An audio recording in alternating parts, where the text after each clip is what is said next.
got the little man, you got the big man, and you got the bigger man.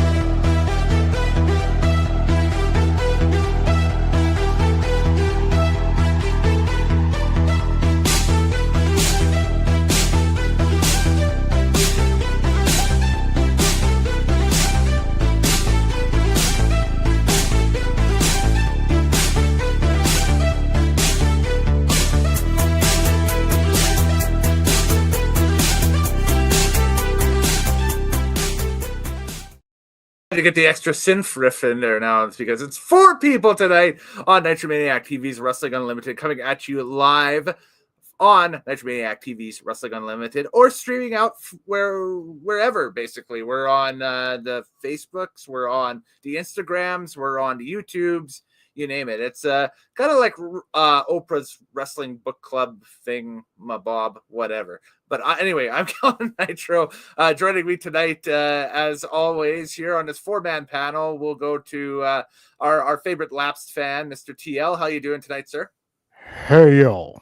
Hey, yo. Repping the Bruins. Got the Bruins outfit happening tonight. Did they have a game today? I can't remember. Only because of someone else who's on our panel. Oh, okay. Oh, okay. Well, it can't be this guy. This guy's a staunch Canada boy through and through, and he's also the man who picked the pay-per-view for tonight that we're taking a look at. It's the Morehouse. How are you doing, sir? I'm doing fantastic, and I am indifferent to the Bruins, so it might not be me. Oh, it might not be you. Okay, for sure. Well, then it has to be. Say his name. And he appears. I believe in Craig Fraser. Okay, I'm rolling to attack. The 17 plus my strength modifier is dirty 20. Oh. So you're cooked then, TL. That's it. Yep, that's all. Unless you it's an auto win. Win. Sorry, man. You're done. The dice don't lie. Yes. I don't know what the hell just happened. You got D&D, Dragons dice. Yeah. You got owned. You got D&D. I don't know what that is. Oh, you didn't see it coming. Yes, that's right. It's pretty much you were walking down the street and Craig put down a dance pad and just served you. By the way, we're working on some new toy emojis here that was created through the old Chat GTP AI, and so this was yours truly. Right Where here. was mine? I ran out of the Funko, which is going out of business, by the way. Yeah. So here's a funny story. It took me like multiple attempts to get these correct today, and I ran out of attempts before I could get to you. So you'll get it next time. You know I have one, and I think I've sent it to you. I think you did. I just can't find it. That's the problem. He has free Chat GPT. He doesn't pay for this. Yeah, I don't pay for it. One yet. Homie, don't pay for that. Are you kidding me? So, but there's mine. Craig, here's yours. So far, it's kind of got the kind of looks like Hacksaw Jim Duggan. a little bit. Oh, they got Prepare to see these toys for sale, by the way, at Dollarama in the States very soon. And Morehouse, yours has a figure card error because it's obviously not Kellen Nitro. It's Morehouse on there. It's Nitromaniac TVs. Yes, Morehouse. Oh, I see. Kellen Nitro on the bottom. Yeah, I like that. So there we go. But it's got an error 404, so it kind of makes sense. It kind of does too. Error. Yes, exactly. So that's it. Well, if we have time a little bit later on, we'll look at some of the early attempts of those two. They were kind of ugly, but anyway, there we go. Shall we look into the pay-per-view for tonight, guys? That's why we're here. All right. So, Morehouse, it was your pick. We decided to look at the WWF pay-per-view this Tuesday in Texas from going back into 1991, December 3rd of 1991, from the Freeman Coliseum in San Antonio, Texas, live on the channel tonight here. So, Morehouse, why'd you pick the show? I picked it because it's a card I've actually never seen, and I was curious. It's the only time that The Undertaker came out as world champion during this run in 92. Because it was only his only reign with it. It was a 1-day or 4-day title reign. Really? Before he dropped it back. So we'll get into that. We'll get into the reason why that was. If you can allow me to be lore master a little bit during this show, not too long, but I'll try to be lore master. Oh God, the lore. The lore is happening. So there we go for sure. And if you got comments or questions about maybe this pay-per-view or whatever else we're talking about on stream, feel free to throw it up in the comments here and that stuff. So I have a new nickname for you. mm-hmm. You are now the Lorax.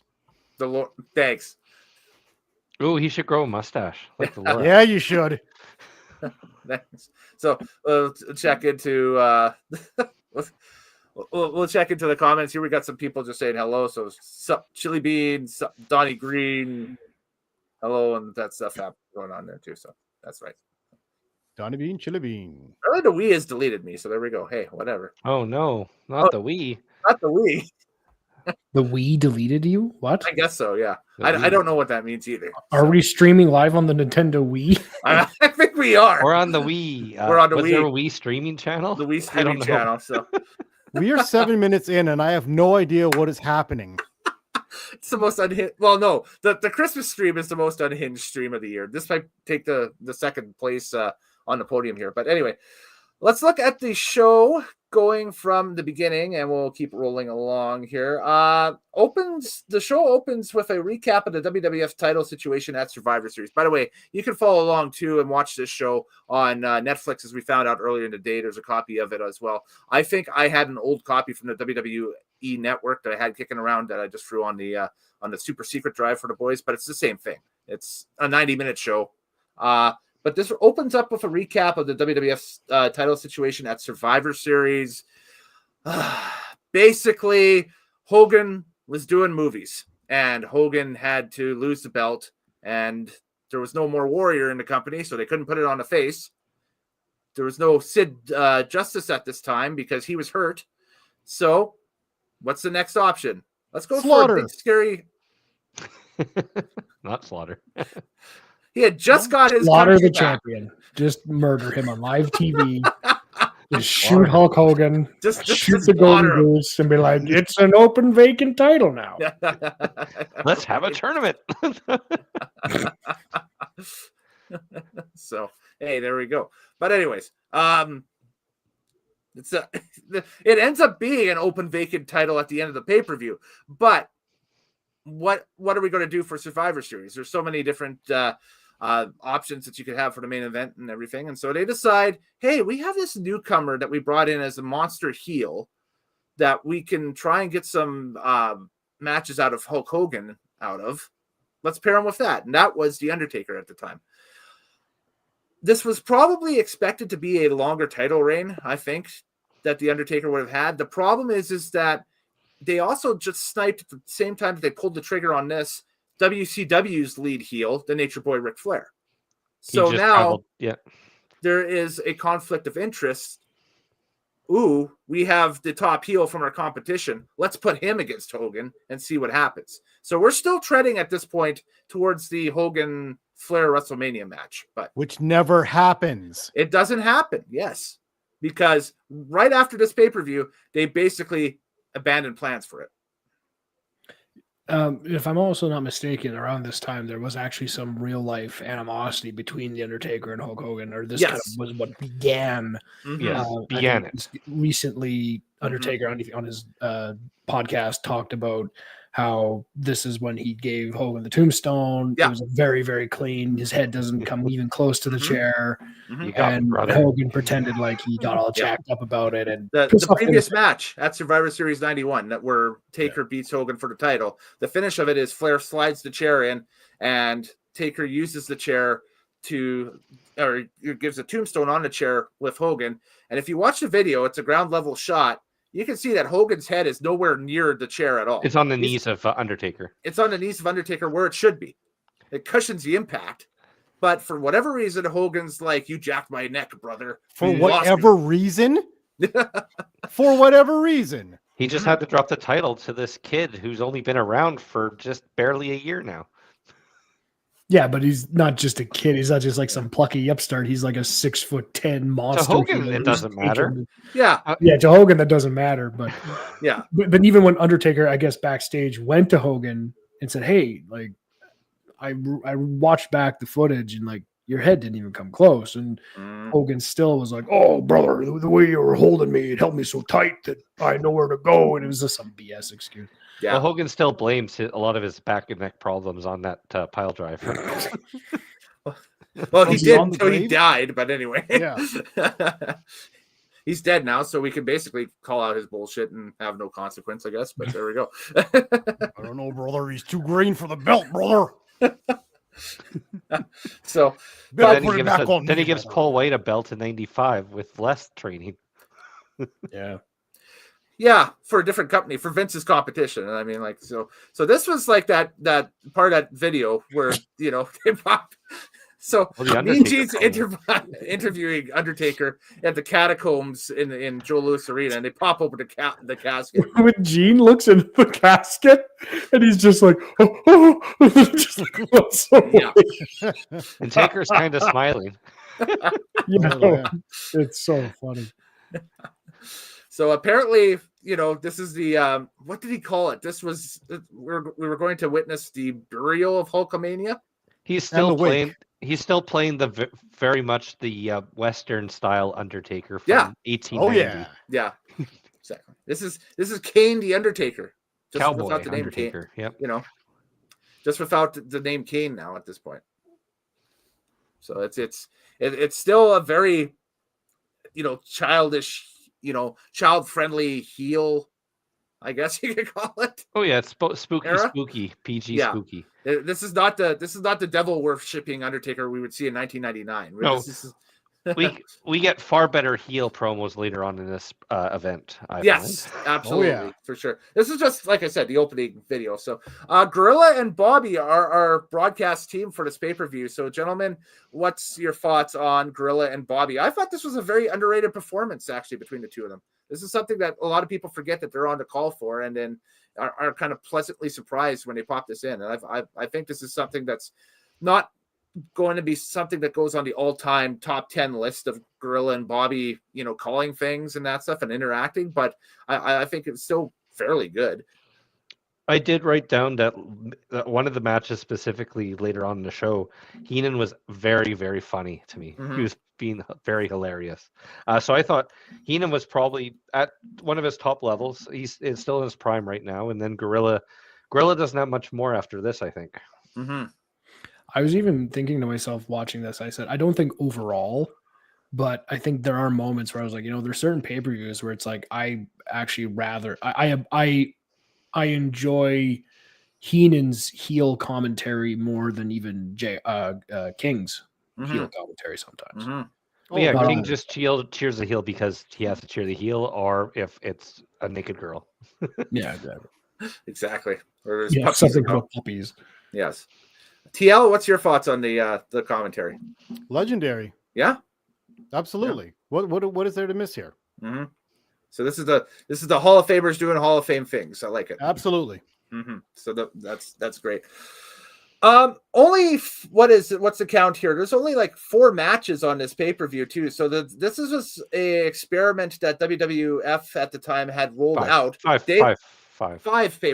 matches. Yeah. So this is like I said, it's an experiment that they were trying to roll out for pay-per-views. They wanted to make Tuesday a destination night for pay-per-views on the secondary level. You know, you'd have your big 4 pay-per-views later, big 5 with the King of the Ring, but they wanted to in your house on Tuesdays, basically do the what ended up being the in your house model on Tuesdays on every off month a little bit, like, because the Saturday night's main event was going away. It was going to Fox at that time, and then I think it was just a really short run on Fox. So they thought it would be a better way to generate revenue for the company and that stuff. But this is the one and only time that they did a 90-minute pay-per-view on a Tuesday that was kind of off-brand during that Taboo era. Tuesday, really.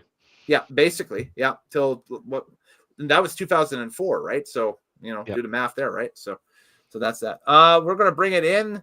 We're going to summon the Undertaker by going, "Oh, Undertaker. At the bottom of the screen is the Nitromaniac TV's Undertaker with all of the news and notes from this Tuesday in Texas. The pay-per-view portion, I am not going to go through the 9 dark matches that this show had.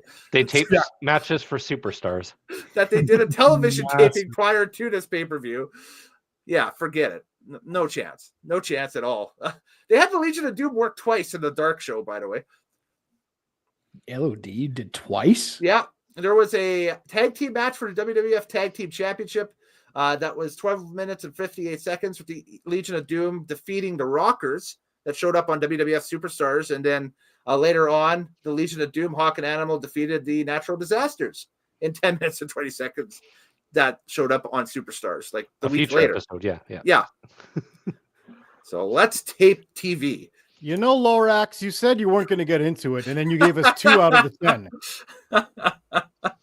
Oh, what a rush. Oh, God. I'm just trying to outline the absurdity of what we're dealing with here, folks. That's what I'm trying to do. But anyways, They used to So- tape 27 matches a night. Yes. yeah, totally 27 matches light. But there we go. So, opening contest. Let's get into it. The Intercontinental title is on the line in our opening contest. It is the champion Bret the Hitman Hart taking on Skinner, the Alligator Man. How was that? Was that an adequate enough Skinner? Or It's Not not bad. bad. by the way, this is the Skinner that we're dealing with here, guys. He's the alligator man. The Alligator Man. He would later, I guess, go on to portray. He was one of the portrayals of Doink the Clown. Yeah, he was the double at WrestleMania 9 that came out from under the ring and whacked Crush with the fake arm, I believe.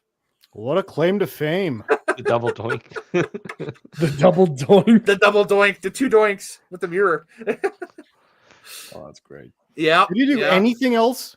Well, before his run in WWF, he was Steve Kern, who portrayed Skinner, was one half of the NWA Tag Team Champions of the Fabulous Ones with Well, Fabulous Stan ones Lane. have a name. Yeah, they have Yeah. a name. Yeah. So, one of Jim Cornette's Territory League guys from way back in the day.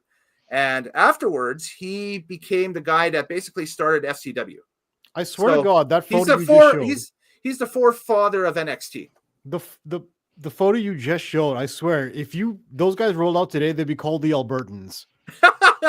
These guys would be huge in AEW still, though. They would, yes, yeah. They'd be feuding with the Outrunners or whatever that '80s team name is. The Outrunners, right? Yeah, there we go. That's their current team like this, yeah. With all the synthwave and everything. So yeah, that's it. But this But, hey, was the era where WWF brought in really good wrestlers and stuck them with really cheesy gimmicks in order to build their Yes. top wrestlers. So Yes, this goes because on for a few Skinner- years. Because Skinner is a good wrestler, as we saw in this match. Mhm. And like, what a weird gimmick to give such a good wrestler. Mhm. Him and Brett had a really good match, I thought. Yeah. Yeah. Great match. Awesome opener. I would Okay. hazard a guess. I would put it down for match of the night honors. 1346. Bret Hart wins with a submission victory over Skinner. Really good competitive back and forth match. And I think this was Bret on the ascendancy. You can tell that he's really on the ascendancy to the main event circle for WWF at this time. That he had just won the Intercontinental title that summer and was continuing that reign with it. So I was gonna say this crowd loved him. yeah. Mm-hmm. Well, the girls up front definitely loved him. They Yeah, screamed when he gave her the sunglasses, and she like She lost her nearly mind. died, yes. she screamed. It's like New Kids on the Block happening there. What's going on? Legit. That's a Yeah. good comparison. Yeah, the boy band, right? He's So- Mhm. he's cute for the girls, and I thought Bobby Heenan also sold this match well. He was not the best talking about freeze frame, but yeah. Heenan sold this match well. Heenan was definitely promoting Skinner as much as he can, even though everyone knows it's a stupid gimmick. Mhm. He's like, don't discount Skinner for all his intelligence. He's one of the best technicians in the world. I was gonna say this match, was the thing that really undercut it was the fact that it is Bret Hart versus an alligator guy from South Florida. It could have just been Steve Kern versus Bret Yeah. Hart. and you have Yep. two technicians in there that could Yeah. have just had this great match. The only thing Exactly. that took away from it is that Vince McMahon had to be like, "You're gonna wrestle alligators, and that's your thing. Mhm. Put on bring a claw down to the ring. You're from the South. Be a hick." Yeah. And what's your name? One name. Skinner. Skinner. Because he I can skins see it at- alligators. You I get can it? see it Madison Square Gardens. Hulk Hogan and Skinner. Skinner. Skinner. Not even the Skinner, just Skinner. Just Skinner. Yeah. Mhm. Mhm. Was he supposed to skin his opponents? Like, was that a thing? No, I think he was brought into the WWF just for an unforgettable luncheon. He's just the alligator man. That was his character. He was from down in the bayou, and he's coming to WWF to just hang out and collect some money. Like, give him a name, like even a name like Alligator Kern. It's like, oh, that's Yeah, some there kind we of go. southern bushwhacking kind of guy. I like it. You can still use the alligator man, but you need a Yeah. first and a last name. It's like Steve the Alligator Man Kerr. Yeah, he could, and you could. He's the Gator Kern, yeah, or something. His creative after this could have been feuding with the Bushwhackers and been like, the Bushwhackers destroyed his hunting camp or something like that. Kellen, this is why you don't work for WWF Creative. Hey, I'm just trying to think of what creative they had The at that level. Bushwhackers versus Skinner in the first ever outdoorsman match. Yeah. Whoever takes down the other man's tent first wins. It's a capture the flag match. Capture the flag match. It's Russo on a pole a good 5 years before Russo. Mosquito repellent on a pole Yeah. match. Yeah. What in the Scooby Doo fuck are you talking about? We're making dream matches with bad gimmicks. That's right. Bad gimmick. The dream match. Bushwhackers It's allowed. This of is one New of Kellen's, Zealand. one of Kellen's WrestleMania ultimate dream matches. Yeah, okay, sure. Let's not go that far. So the Bushwhackers of New Zealand versus Skinner of the Bayou. And we can throw in what's his face as well. They're Who's the guy? outdoorsy people. Who's that guy? He wore the Quagmire shirt and later Oh. became Bray Wyatt. Oh, Waylon Mercy. There you Waylon go. Mercy. Yeah. I mean, at this time, we could have also had the Mountie versus Repo Man in a tow the car match. That's right. Don't forget the Big Boss Man. Big boss Bucks man, yeah. in there. Yeah.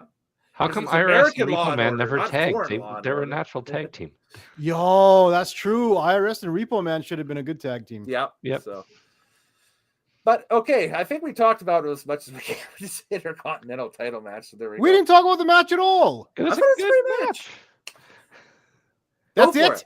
Yeah. Go. Yeah. The floor is After yours. last night's unprofessional professional here's- wrestling. Here's No, my no, note. no. Hold on one damn minute. I'm going to go off on this tangent here. Okay.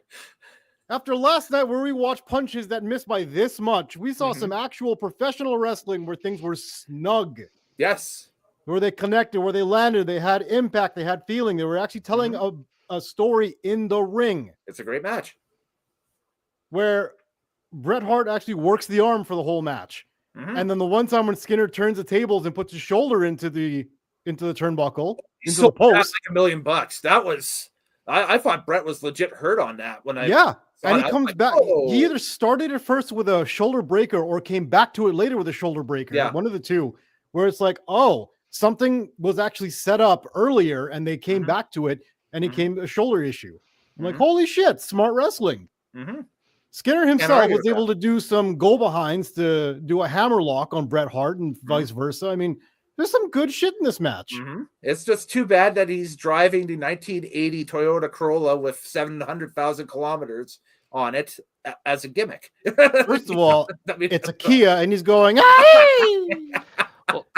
I was going to say, here's some notes I took from a few weeks ago that aren't fresh in my mind at all anymore. Oh, okay. Some deep dives. Some things I said is watching the Skinner match. He reminds me a lot of Luke Harper, the way Luke Harper wrestled. Yeah, Okay. Yeah. yeah. absolutely. Which would Yeah, it make was like- sense because Brody Lee spent some time in FCW and one of his trainers was Steve Kerr. So, there So we he go. would have learned from each Mhm. other. So that Yeah. makes sense why they Mhm. wrestle similar. I thought Bret Hart was always professional, made Skinner look great. I thought maybe he made Skinner look too well just based on their placement in the card. That's my only concern with this match. Yeah, but it made for a better match, and it made you. Well, it made for a better, and then the finish I thought came out of nowhere. Yeah, because It's just like, Skinner's- oh, we got to go yeah. home, so he just put on a sharpshooter. And Skinner's that was it. Skinner's on offense, and then all of a sudden, Brett just grabs the legs and throws him in the sharpshooter, right? So Yeah, it was just a finish out of nowhere. It's like, okay, I guess I had to go home. yeah, I thought they'd set it up out of something. yeah, because Skinner goes up top and tries to nail something off the top rope. I can't remember exactly what it was, but Brett catches him and locks in the sharpshooter for a submission win. That's what I Yeah, have written quick down. submission win off a bad double axe handle. That's what it was. Yeah. Oh, there we go. Yeah. Mhm. So, yeah, that's your opener. Crowd's hot for it. They're right Mhm. into it. San Antonio Good Wrestling crowd. And we go backstage to Sean Mooney with Jake Roberts. Man, Interviewing Jake prior to the matchup with the Macho Man. And we are hot in the feud right now between Jake the Snake Roberts and Randy Macho Man Savage. And this is a good week after the Cobra incident. yeah. What a Mhm. promo. This is a great Dark. promo. It was very dark for this Mhm. time period. I put down. Yeah, It's a even great promo. it's a classic Jake the Snake promo in that it's not, he doesn't need to shout and scream and do all the typical. He No. just is just so quiet and Mhm. direct, and it's so malicious in the sense like he's talking about the best thing about the fear in Elizabeth's eyes. Oh, I hear that fear. I need that fear. You know, It it's just- pleasures me, the fear, the yeah, I pain was like, pleasures you me. guys sick. Yeah. You know, it's like, What a great heel. He's basically saying that he got off watching Savage flail around after the Cobra. No. He said he got off on seeing Elizabeth scared Because he was seeing- getting. Oh, okay. of seeing He liked Macho her Man in that reaction. much. He loved Yes. her reaction. But exactly. you guys got that he was getting off. That's the thing, right? So Stop Yes. focusing on that part. that's the thing that scared the hell out of me. I was like, "Ugh." What? He oiled up the stick. What do you want me to say? Put Some on guys the like snake oil. snakes, some guys like feet. Okay, we'll just leave it at that. but phenomenal promo by one of the promo masters there, Jake the Snake Roberts, of course. Going then to Mean Gene with Randy Savage, who goes on a full-on tangent on trust. Oh yeah, I don't trust you, Jake the Snake. No, I don't trust you. I don't trust you. and he turns his back for like half the promo, and he's just like, No, I don't trust you, Jake. No, no, sir, I do not trust you. It's too bad Megadeth's Trust had not come out at that point. I think Yeah. that song was like 1995, 1996, and we're in 91 here at this point, but kind of got that vibe from it. Can I get a Yeah, counter? Can I get a counter of how From many? Trust? No, of how many references I do not fucking understand. We're at least 5 right now. I noted Randy Savage. It was a Randy Savage rambly promo where he just repeated his fears and his Russian fear metaphors over and over and over again. Mm-hmm. Did you say Russian fears? Rush and fear, not Russian fear. Oh, Oh, it's like, do they work in a Cold War angle? I saw Nikolai Volkov up there, and he's getting me a little scared about that. I don't trust him either. No. Which leads, of course, to one of the main event matches on this card. One of the ones that's the most hype. The Jake the Snake Roberts versus Macho Man Randy Savage, quote unquote, grudge match. This is the match that Savage got reinstated to be a wrestler after he had lost a retirement match to Ultimate Warrior earlier in the year for. And there we go. Match really starts hot, obviously, because Jake's running to the ring. By the way, hot take, best theme music Jake Roberts ever had is this 1991, 1992 heel music. Trust me, one. Yeah. I prefer his first one. I'm sorry. Thank you. Okay. The one that basically just sounds like the 80s summed up in 4 minutes. That one, and it sounds like a snake if you think about it. Yeah, kind of. Okay. I like this Oh, one better, but No, this one is not good. Trust me, trust me, trust me. I like it. Nah, I like the other one way, way, way better. But that being said, I like how Jake Roberts used to slither out of the ring like a snake, Mhm. and he did very snake movements throughout, Mhm. just to really sell that character. He's very snaky in this match. Yes. The snaky level 11 here. If only when he pulled out the bag later of a snake, there was an actual snake in the bag. Well, we'll get to that. We'll get to that. But there wasn't, because otherwise he would have been suspended by Jack Tunney. Oh, We'll also get to that as well too. Why Jack Tunney is kind of a pariah, say, as a power figure. But I also anyway. I can't help but laugh whenever I see Macho Man Randy Savage come out to the ring. I don't know why. Oh, I he think- did it. He did his Rumble run for you in this fight. He did the run. It's just because like here's Jake the Snake, and he's just I love these old 80s, 90s like run-ins because like it's just so funny. I'm like, how does Jake the Snake not hear the ramp? Because you just see Macho Man running like a I think it's just the way he runs. Snake Randy Roberts Savage- ruined my wedding. he Pearl Harbored him from the front. He's got the tassels on his jacket. He's like, just I was like, oh, this is hilarious. the Then he world's jumped off loudest the top drag rope. queen coming down. Oh, Yeah, he should have been able to hear that outfit coming. That thing was so loud. And then he just goozles him, just potatoes him in the back Yep. of the head, and he jumps Yeah. off the top rope of the jacket. And he's Mhm. oh, it's so bad. So the I love it. Macho Man is in full Macho Man here. This The is full biggest Macho- cockatoo feathers you've ever seen come out of Yeah. a cowboy hat with glitter. Yep, It was beautiful. absolutely. So do I have? Well, no, that's the post match. Also, yeah, that to me Okay, is the so most that's the Cobra angle anyway. That's right the there. Yes. pre-match, yeah. That's a pre-match Cobra angle in this case, the infamous picture there. So I love the story behind that Jake tells on everything that he could tell it on. Mhm. Where Macho Man made Jake in the back bite him first Oh yeah, to prove yeah. that it wasn't actually venomous. yeah, And so after they did that, Jake Roberts, he kind of paintbrushed and peppered the snake to get him nice and angry and put him in the bag. Yeah. So when he came out later on, he really grabbed onto Macho Man's arm and Yeah. he couldn't get him off. the snake stiffed Macho Man. Yeah.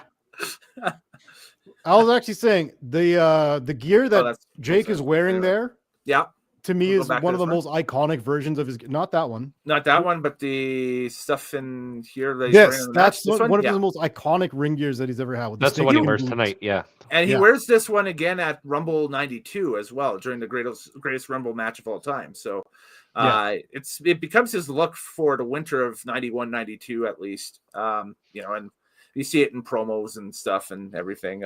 Also, some great psychology in this match, guys. Oh yeah. Roberts going for Roberts eventually working on the arm that the Cobra ripped into with Savage, and Savage has it taped up, obviously, to the point where there's layers that you could rip off, and it looks like blood seeping through the arm that still hasn't healed and everything like that. Yeah. Perfect. Kool-Aid. Chef's kiss. Yeah. Just love it. And the fact Love it, that love it, love it. Macho Man really wants to get in on Jake and he doesn't. And although he wins the match, he doesn't really do what he said he would do, which was beat up Jake Roberts. He doesn't Yeah. get to do it. There's Yes, only that- one man. There's only one person walking out of the ring after this match, and it's neither Macho Man or Miss Elizabeth. Yeah, absolutely. Yeah. Man, did it get dark in the aftermath. Oh God, Woo! did it ever? So the match itself runs 6 minutes and 25 seconds with Randy Savage defeating But there's more. yeah. Jake the Snake. Oh, there's so much Roberts. more. There is so much more though here post match. Savage wants Jake. He grabs the ring bell and a chair, but Jake hits the DDT and Out soaks of up the nowhere, booze, like and an that's old out of RKO nowhere. out Yeah. of nowhere. Yeah, this is of course, the DDT, folks, for people who are new to old school wrestling and stuff like that, is the original RKO, original Diamond Cutter, whatever it Comes is. out of nowhere, Move yeah. that comes out of nowhere, right? And actually is a real finisher Mm-hmm. because you're slamming the guy on his forehead into the mat. As Yeah. hard as you Driving can. his head first. Yeah. Yeah. So that's what watch old like territory film and stuff like that of Jake, at the old studio wrestling level and everything like that. And when that move hits, it's one of the few finishes that you can hear audible gasps in the crowd when it hits back in Yeah. the 80s. It's like Like how a pile driver used to be like the most deadliest finisher that they had to ban it type of Yeah. thing. It's like that. so, What does DDT stand for? it's the What? The end. there That's we what go. Jake Roberts used to always That's say. right. Yeah. Ah. I was going to say that the initials of it is like it's a chemical herbicide or whatever that's been Oh, outlawed for it's a years. reference Right? to the chemical. Okay. It's to the Yes. yeah, Yes, in exactly, the 50s, right? yeah. In the 50s. So, yeah. There's a second DDT, and then Jake didn't ask to leave. Says to the camera that the snake was never there in the corner. It was never there in the corner, but it was hidden under the ring in a bag under the corner. He found a loophole in the contract, you see, so he could stash the snake before the show underneath the ring, right? So, But even then, there was no snake. there was no snake. That's the cool psychology of it. Is that It was he just had a the fear crowd. tactic to bring them in and to get Elizabeth even closer. And then he hits her. Yeah, Yeah, he actually so right before he punched her in the face. Yeah. Yeah. I don't know if he stiffed Elizabeth there or what, but man, did he might have Domestic Yeah. violence. He slapped her. hit him. So It's near Jericho on Shawn Michaels' wife level slugging. okay, yeah, fair enough. Fair enough. So, but there we go. He clearly didn't really hit her. No, No. But Jericho it looked did. good. Yeah, It looked good. Mhm. Yeah, of course it did, for sure. And then the aftermath of the promos after. the promo after is amazing as well. Yeah. This one, he talks about how he enjoys beating up Macho Man's wife. He would pay to do it. He would pay to watch it. He Yeah. loves it. Yeah, and then I think the cool part was the response promo from the Savage after that, because for years we had that on-camera kind of single shot of them in front of the sky background, basically, and it's just a one static shot and they're standing up. I think this is the first time I remember the camera going handheld and zooming right in on Savage, because he's down on the ground, just kind of like, what's going on? Like, just having like a mental breakdown. Take it over the away, whole Craig. situation, right? Yeah. What? Come on, do the whole thing. Do what? Post-match Savage after Post-match? beatdown. Yeah. Post-match Savage. Oh, I'm so pissed off, Miss Elizabeth. Oh, he puts her hands on Elizabeth. Oh, I do not trust that Jake the Snake. Oh, yeah. You didn't watch it, did you? I just forget what he said. Ah. He was out of You- character. He was one of the rare times where he's just like, I don't want to talk. I don't know cameras right now. Yeah. I'm not talking. Yeah. No, that's later on in WCW, but still. Yeah. No, he does I'm the not whole. talking. He blames himself. It was his fault that he couldn't protect Elizabeth. Oh yeah, he He's does sad. that, and then he like, Yeah. and then he just, it's my fault, and then he just like, Yes. takes off. Yeah. Yep.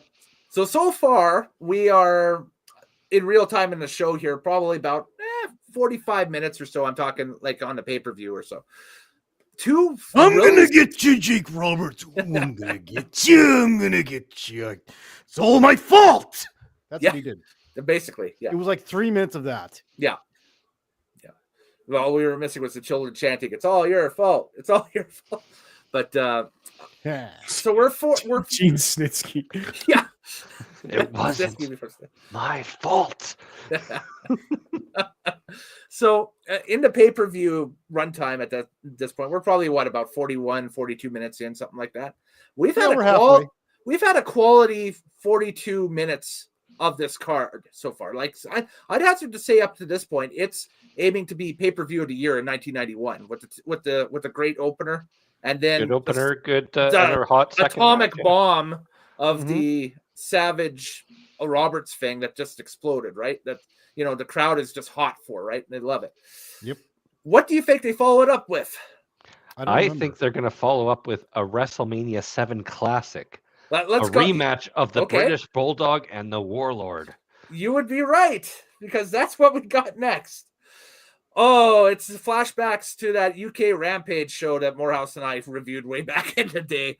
It is Warlord with Dr. Harvey Whippleman in his corner taking on the British Bulldog. And this one ran 12 minutes and 45 seconds. Oh, this was, how every Beef. Lots hot of beef card in this has to match. have a piss break match. But man, why this? This is What do you mean? What are you talking about? this was I was terrible. okay with it. I was, I hated it. This was Why? bad. It was Bulldog in his prime before he got coked out, and he was being a clever wrestler who was also 260 something pounds and can move. He was like a really big here. cruiserweight. He was really big. Yeah. I think this card really drugged the entire show down. Like it took everything. No, it did not. Up here, No, like, no. To Bullshit. me, it was like ugh. Bullshit. The next match did. Well, Yeah, it didn't the have next far to match- fall from where this next one match took is it. worse. I totally disagree. This is a pretty good Davey Boy Smith match. Yeah, I don't think so. And to me, Warlord's always been like, if he can just get more wrestling skills, he could have been a character. He could have been someone. I thought he had a great build. Yeah. Well, the thing is that they always hot potatoed him with managers, right? He started with Fuji, 'Cause he and then can't talk. they switched him Yeah. to Slick, and then they switched him now to Dr. Harvey Whippleman, who they just brought in that summer, and so he's fresh to the WWF, but still a heel manager. Yeah, it never clicked singles wise for Warlord at all, right? So Well, the whole point was he was a very big guy who wrestled like a big guy, and it was believable. It wasn't like he was friggin' Ryback out there. no, well, or Goldberg, right? But Bill Goldberg. Bill Goldberg. Yeah. So I said, I said that my notes on this match is it was, these guys are very big, very heavy. I thought they did. It was a good match. It wasn't as good as a WrestleMania match, but it was fine. It was. I have no concerns. Yeah, I don't know what you saw on that one. I didn't like it. I Didn't don't like get it. it. I don't. I get didn't it. like it. I don't get it. Didn't like I it. mean, Bulldog is athletic for his size, and he wrestled extremely well. Do you like And- Bulldog matches, Kellen? In general, yes. Okay. Plus, even on Yes, the I commentary, didn't like it on this one. I liked it also on the commentary that they would say things like he doesn't have the hold quite in, and then they would With the get full out. Nelson. Okay, yeah. Well, Yeah, the not full the full Nelson, Nelson, yeah. but The the full bear Nelson, hug yeah. too.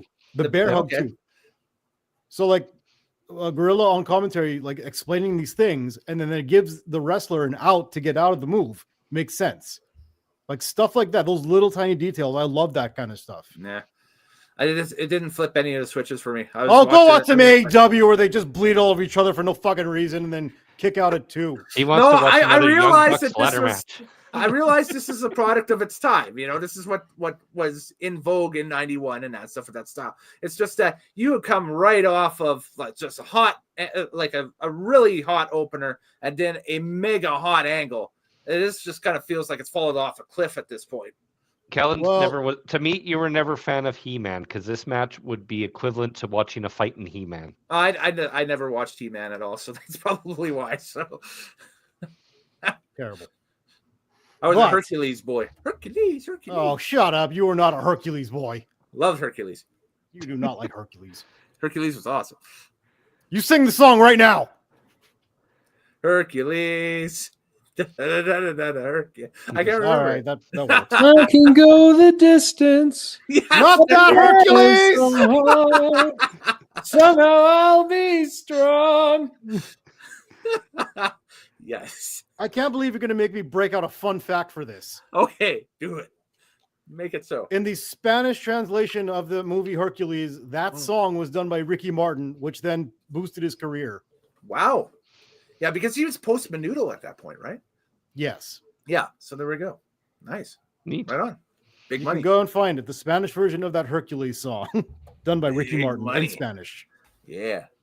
If you also listen to the soundtrack, there's the voice actor that sings that song, but then there's also a version by Michael Bolton, and he has all effort in that song. Like they had to I can cut picture him it. All right, I can just picture it. I'm going to distance. Another thing that irked me while watching this match, and I apologize if I'm in the minority in this. Did Davey ever have a proper finish, like a proper finisher? Power Slam. Power Slam. Yeah, but he's not using it here. He's using the crucifix as the finish. He used it at Mania. Well, and he he's used it being he's just being a clever British wrestler, which is what they do. Also, the guy he's fighting is not exactly the guy that's easier to pick up than a lighter guy. So Power Slam might not be psychology the best move for your back. Right. Yeah. Okay. I never. It's like you wouldn't pick up Earthquake for a Power Slam. No, right? obviously not. No, you would. And then with the newcomer coming in, the Coquinus Maximus over the next year too. Yokozuna, you definitely wouldn't pick him up for a power slam. So What did you call him? Coquinus Maximus. It was his used for 1 month name before the gimmick changed him. He was managed by Alpha, and yes, Yokozuna was portrayed as a Samoan monster before they took him off TV and He's Lorax him as a a Japanese sumo. And Vince champ, McMahon right? was like, "You could pass for Japanese. Yeah. You can do it." You're so fat you could be a sumo. Wait a minute. Do you like rice? You're gonna eat a lot of rice, pal. Where's Mr. Fuji? Right. What happened to your hair, pal? So there we go. Yeah, okay, so this is the point in the show where that Savage promo happens with Sean Mooney in the back where we talked about and that stuff, where he's basically having a full on breakdown, behind the scenes there and everything. So yeah. So boom. All right. Well, if that match was debatable where it falls off the cliff or not, this one, there's no debate. The entire show falls off a cliff at this one. Yes, This this tag was the team fall match. off the cliff. Yes. So we got the $1 Million Man, Ted DiBiase, and Repo Man, the rebadged Smash from Demolition, with Sensational Sherry taking on El Matador, the rebadged Tito Santana, and Virgil in a tag team match. The runtime for this one was a agonizing 11 minutes and 28 seconds. Yeah, I didn't really care for this match. I thought maybe one of the best parts was Sherry's manager work. Yeah. Yeah. Sherry's fantastic. Yes. Yeah. This one, no good.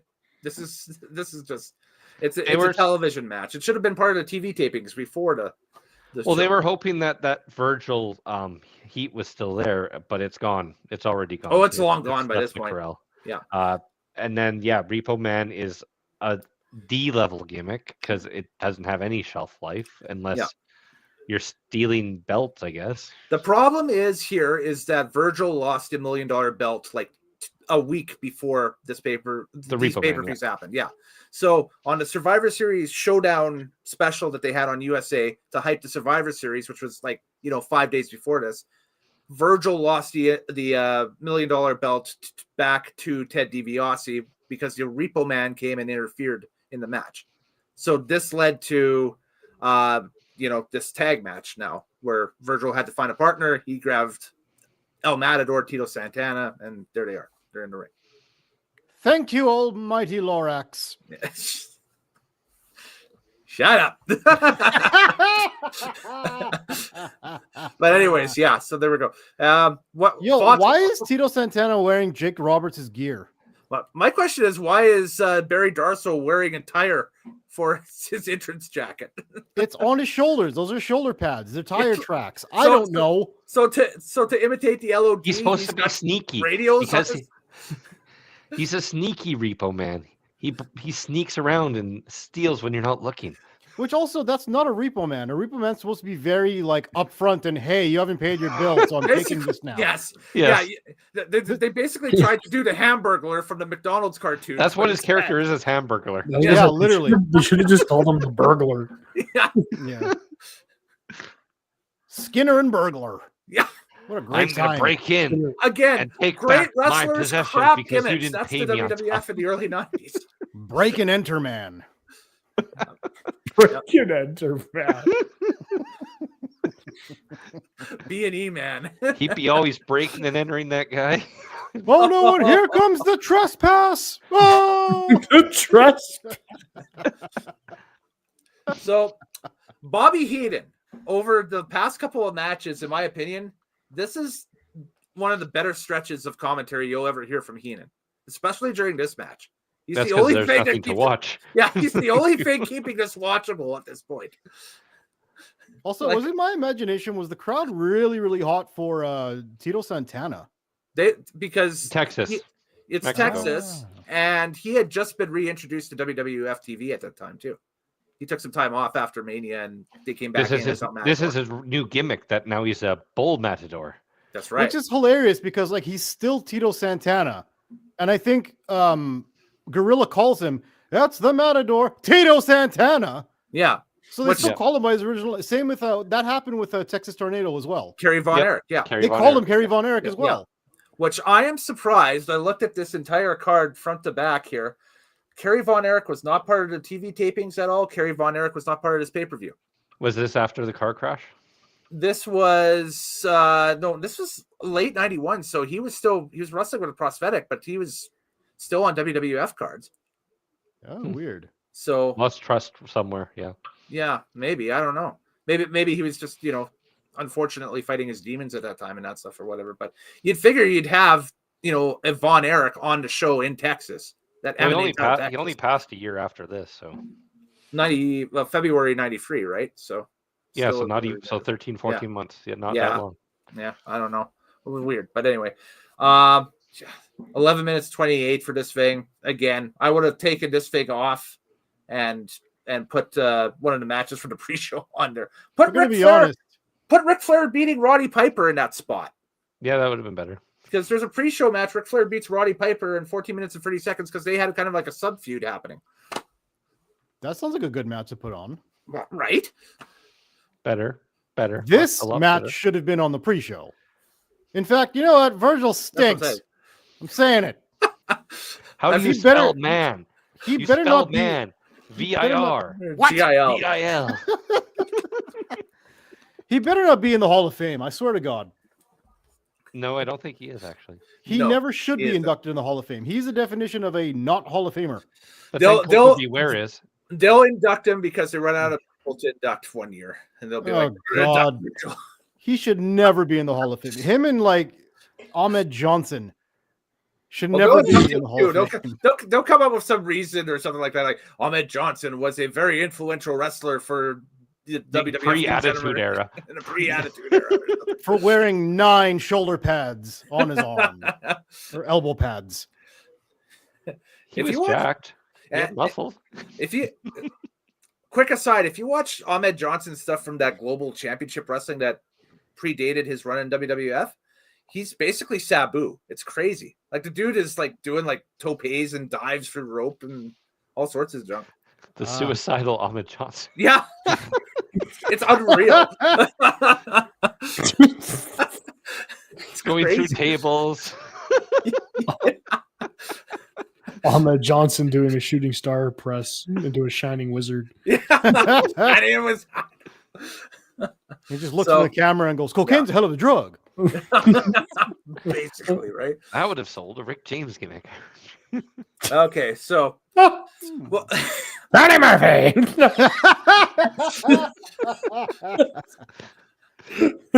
Hold my drink, bitch. Hey, Ted DiBiase, what the hand say to the face? Slap. Tracks his muddy what boots did the on the five couch. fingers say to the face? I lap. Fuck your couch.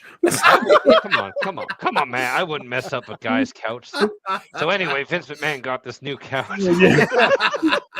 Look, I got a little more sense than that. Yep. But yeah, I did that. Oh gosh. Well, because this is a 90-minute pay-per-view, we are already at the main event portion of the evening here. This is the WWF Championship match with your boy Craig, the Undertaker, baby Undertaker at this point. Just a wee little baby in the industry here. A wee little 7-footer. A wee little 7-footer. But the way he carries the Winged Eagle belt here is badass. Love it. Oh yeah. That's Drags it, so yeah. cool. He Just just drags it dragging like a it. dead body. Yeah. Yeah, the Undertaker's not going to wear the belt at this point. No. He's going to drag it out. Yeah, it's perfect. Hey, 2K Games, take note. If this Undertaker wins a belt, this is how he should carry it to the ring. Just dragging Also, it, hey, right? 2K Games, make better wrestling games. Well, that too, yes. Yeah, But there we yeah. go. It's been the same game for a decade. Oh, Yeah. they're doing the same thing as EA. They're doing like with NHL. Lazy, every very year, it's lazy. the Yep, same thing. yep. And they're trying to freemium the hell out of you. Just Yep. Yeah, pay to freemium. win. You can play the card game, download cards. Yeah. you I know. gotta say, Stupid. I like this version of the Undertaker. It is Mm. drastically different from how he finished his career. But Yeah. like, he always has got the hand up like he's going for a choke. Yeah. Like he's Well, always going for that move. I'm like, that's kind of interesting. They wanted at the time a Michael Myers type character, and so they envisioned, this Undertaker to be Michael Myers, basically. He was an undead. That was his. Yep. He was supposed to be a zombie. He's a zombie dude. Yeah. Was he supposed to be a zombie, or is that after he got buried alive? No, this is way before he got buried alive. Yeah, man. Buried This is- Alive was 96, I think, wasn't it? Sorry, I mean when So- Yokozuna put him in the coffin. So this is 94. still even way before that. Yeah, I'm saying this We're is to before that. So 91 like, here, so. are you sure he's undead or he's just an actual Undertaker, a coffin maker of the Old West? He's a zombie to start, and then he becomes the coffin maker of the Old West. There wasn't, obviously the social media tools and stuff where people could go and dissect gimmicks as they rolled out at the time and point out little idiosyncrasies like that and that stuff. So obviously, if you've seen a big, tall, evil-looking dude that's dressed up like an old-timey Undertaker, you think, holy crap, that dude's an Undertaker. Okay. And then and then he came back from being dead to the Yokozuna. He came back as Western Undertaker, then became the Phantom of the Opera Undertaker, then became the Satanic Oh. Undertaker. Yeah. I hate Phantom of the Opera Undertaker. Purple. Yes, purple with Purple the didn't yeah. work. I just downloaded that one for my career mode in WWE. The 2K. Phantom of the Opera Taker. Yeah, the Phantom of the Opera Taker. Oh, The yeah. Razor Yeah. Ramon. Purple Undertaker with a "you broke my face" mask. Yeah, basically. Because King Mabel sat on him. That's what that was, Yeah, broke the inside of his skull to this Yeah. day is not Yeah. fixed. basically. So, But man, Hogan's a piece of shit. This This was not a good match. this is the height of Cunt Hogan, as our friends over at Mhm. OSW Review have so lovingly coined him at this point. But yes, it is Undertaker defending the WWF Championship versus Hulk Hogan. Hot start to this match. This is the rematch that was ordered by President Jack Tunney after the controversial end to the Survivor Series match. And so Tunney's at ringside throughout the entirety of this thing. This schmoz of an ending, boys. This is just a schmoz of an ending. This is not a probably my least favorite Undertaker match. That I've It seen. was bad. I don't You know. saw Did you- this on paper and you thought, oh, this is cool. Okay. And then you got into it and it's like, oh, this is the Tootsie Roll at the bottom of the Halloween bag. For the majority of his offense in this match, at least for the first like 3/4 of it, is just choking. Just, Yeah. Yeah. just- The eye roll and choke, man. Oh, brother. Oh, brother. That was 3/4 of this match was just. Yeah. Oh, brother. Oh, brother. He was treated as a prop for Hulk Hogan to do Hulk Yeah. Hogan stuff. Yes, basically. Yeah. I mean, Yeah. because like I was gonna say, it was like the guy, like he did the old school, Yep. and then he got caught on the second old school. I was like, okay, there you go. Yep. And then he did a couple. He did the flying clothesline. Yeah. All the Taker idiosyncrasies. Yeah, yes. so eventually he got a couple spots in. No chokeslam, no tombstone in this match. Probably because Hogan was like, Hey, brother, we're not taking Well, the tombstone Yeah, tonight. they teased the tombstone a couple of times, but then of course the schmoz of the ending here with Ric Flair coming out to ringside again, because again, like I said, this is supposed to be Hogan and Taker starting potentially something going into next year as a feud over the belt, but they signed Ric Flair, so now they've pivoted and they're going to go do Hogan versus Flair. The Hopefully, at real world WrestleMania. champion, Ric Flair. Yeah. Yeah, the real world champion versus the WWF champion, Hulk Hogan. Yeah, and then so Flair comes out at ringside. Hogan comes this is just a schmoz. This is I not can't a even schmoz. explain it. It's schmoz. It's This not a is just- schmoz. It's a distraction. Yeah. A schmoz is when a group of wrestlers hit the ring and end the match because it's chaos. That's a schmoz. It's This is not a schmitty. schmoz. This This- is theater, acting. This was a heel doing heel shit, even though the crowd was cheering him.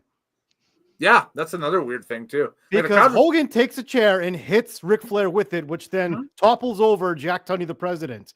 Hogan then takes the ashes out of the urn and throws it in the Undertaker's face. yeah, That's a to heel blind move. If him. I ever saw a heel Yeah. move. I'm like, this is some heel shit he doing. At the beginning of the match, he took off his red bandana, put it over the Undertaker's head to choke him or Yeah. over his mouth, and then Yeah. bit him. Yeah. Hogan's I'm like- Hogan's healing it up. Yeah, I'm like, he's total heel. What the hell is this? It was like Hollywood Hogan for a bit. Ooh, there you For the go. whole There you go. match. For the whole match. Yep. This is one of the earliest matches in WWF history that we've seen. Maybe the glimpses of what would be Hollywood Hogan later But on. it's a baby face if Hulk Hogan does it. I guess. Otherwise, this is all heel shit. So, match time itself runs, what is it, 13:09. We get the 1, 2, 3. Hogan must pose at the end, whatever. Walks out. They fade right to black. And Wait. so, go for it. There's 3 things that The Undertaker, I don't know if it's he messed it up or that Hogan does not give a shit, so he didn't bother learning. It's the what The rematch, so Undertaker he does. probably doesn't give a shit at this point. Because he Probably gives that. The Undertaker a turnbuckle, and The Undertaker takes a turnbuckle in a certain way where he gets a little extra pop out of it. But Hogan just decides to run into a clothesline right away, so it would look awkward as shit. Mhm. Same thing happens on a clothesline. Mhm. And then the same thing happens again for another clothesline, but this time The Undertaker trips into Yeah. the ropes. Mhm. I was gonna say that was a botch, wasn't it? It looked like a botch. Maybe it wasn't. But a lot of that is them not knowing each other's timing. That's the thing. Yeah. It was But very Hogan awkward. using that as leverage against The Undertaker, saying, "Oh, look, he's green. He doesn't know his timing." It's like, no. But I mean, you And Thank Hogan's you. calling the match. Hogan's also the one calling the match. they Yeah. just went 15 plus minutes the week before on national pay-per-view. Like, you know, I'm sorry. This is the top level of your industry. Figure your shit out. Put your ego Actually, now aside. you mention it, because Hogan was a heel or playing the heel, typically the heel is the lead and runs the match. So maybe that's all Hogan knows what to do when it comes to running a match, is doing the heel style. Maybe. And just Taker was still a little green behind the gills and was like, okay, whatever. Yeah, You know? Undertaker wasn't ready to call a match yet. No. No. Against not against Hulk Hogan for, No, you know, obviously for sure. not. But yeah, I'm gonna have to blame Hulk Hogan for that, And I for these mess ups and I've- lack of timing. I think Morehouse, you said this best. This was the formula that Hogan tried again with the Giant a few years later, and it worked a little bit better. Did In it fact- though? Well, No, they had to create NWO and wipe out the whole Dungeon of Doom because it wasn't working. Mhm. hence on a little bit. Like maybe an iota better, but because there's no lawsuits that came out of it. But that's But I gotta say, the end of it. I finished this match thinking to myself, really? That's your hero? that. Hulk Hogan? That's your hero? He took you the ashes out of the urn and threw it in the Undertaker's face in order to get the big boot. Yeah, What the hell? yeah. And no. then Paul Bearer just takes the urn after and just leads the Undertaker away from the ring. He doesn't. That's he should have. part of the He gimmick. should have tried to collect the ashes. That would have been funnier. Try to dust it back into the thing. Yeah. Oh, if he had a dustbuster.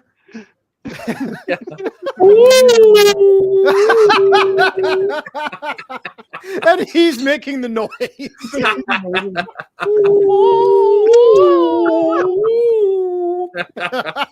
Nice. Knocks it back into the cup. And Yeah. Yeah. Undertaker, come back now. The match is over. It's okay. We're not going to get sued by that Weber family. Jeez. Wow. So there we go. But that's it. The show time's out at an hour 33. Will Hogan keep the belt for long? Spoiler, nope. It's off him by the end of the week because Jack Tunney walks out and makes the WWF title vacant. And we go on the storyline that leads us to the greatest Royal Rumble of all time, the WWF Royal Rumble in January of 1992. Mm-hmm. Ric Flair. Woo. Yes. And Ric Flair becoming the WWF champion. Yes. And them never getting that match between Ric Flair and Hogan in WWF. Not in WWF. It does happen, but later on down the line. Hogan leaves in 92. In 93. 3, yeah. Mid 93. Yokozuna is his final feud in WWF. No, the problem is that I believe there's backstage politics of Hogan not wanting to work with Rick at the time. Mhm. Because I was gonna say Flair becomes champion. January 92, yeah. And he feuds with Savage instead. Savage Yeah. ever. Yeah. And Hogan feuds with Vicious. Sid Yep, Vicious. Justice. Yep. Oh yeah, they just have like a singles match. Yeah. and that was isn't that the match where, No, that's not where Sid Vicious hurt, like breaks his leg. That's not. No. That's way later. That's way way later in WCW. Yeah, that's 2001 WCW. No, you're Sid thinking of. was only in the WWF for like 6 to 9 months during his early 90s run. Which is crazy because that's what stands out the most. Because the initial plan for Sid, don't forget, is he's going to be a babyface. He's going to be the one that takes the mantle from Hogan. He's Because kind of they don't have Warrior anymore. So that he was kind the of looks fix. like Tommy Gunn from Rocky 5, so I guess I get little. it. But A little. Sid goes to talk to Vince and says, "No, my money's always been as a heel. I want to be a big nasty heel." And And he's a better heel. Yeah. he is Yeah. a better heel. So It it almost worked out a little better. But- It almost looked like some of the earlier Sid Vicious stuff, like they were trying to replicate Magnum TA. Maybe a little bit. Maybe a Only little in the bit. hair because I feel like Sid Justice And he wore the is same way vest, bigger. I guess. Yeah, and the same, leather same vest. vest, same look. Yeah. You vest in hair, but I mean, I mean, beyond he never really shook the skyscrapers look from WCW in the late 80s No. that he had. And where Magnum TA had sex appeal, Sid has no sex appeal. No, he's just a monster. That's it. Fair enough. he has the sex appeal of Ed Gein. You're Sid for good cuts. Wow.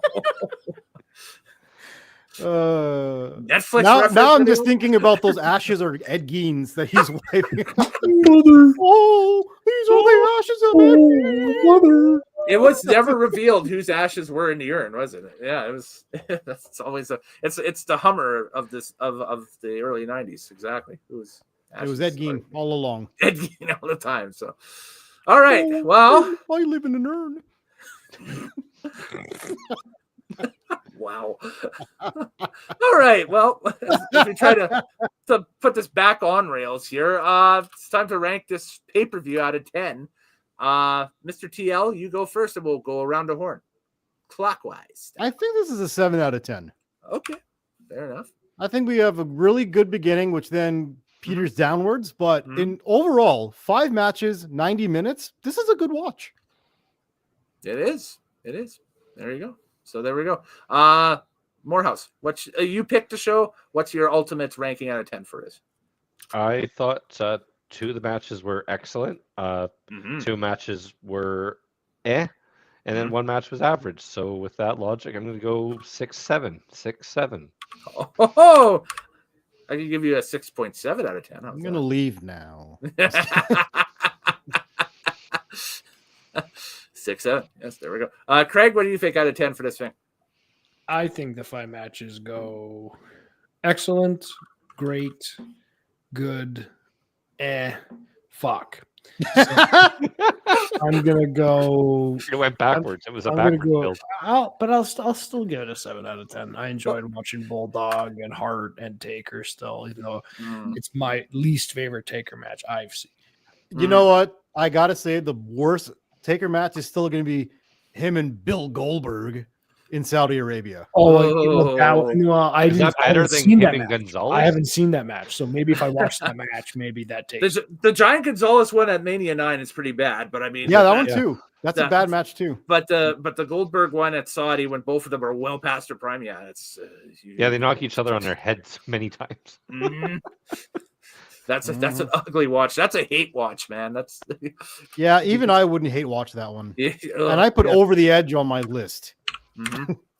So, even though my opinion differs on the Bulldog Warlord match than Boo. everybody else's here and that stuff, Boo the Lorax. I basically I fall into the pattern that the rest of you guys have with the matches and that stuff, and I actually have it ranked again more optimistically higher than what you guys have. So I have it ranked as a 7.5 out of 10 because I think for the quality of the time that they got for 90 minutes, I think you got a quality card for a 90-minute special.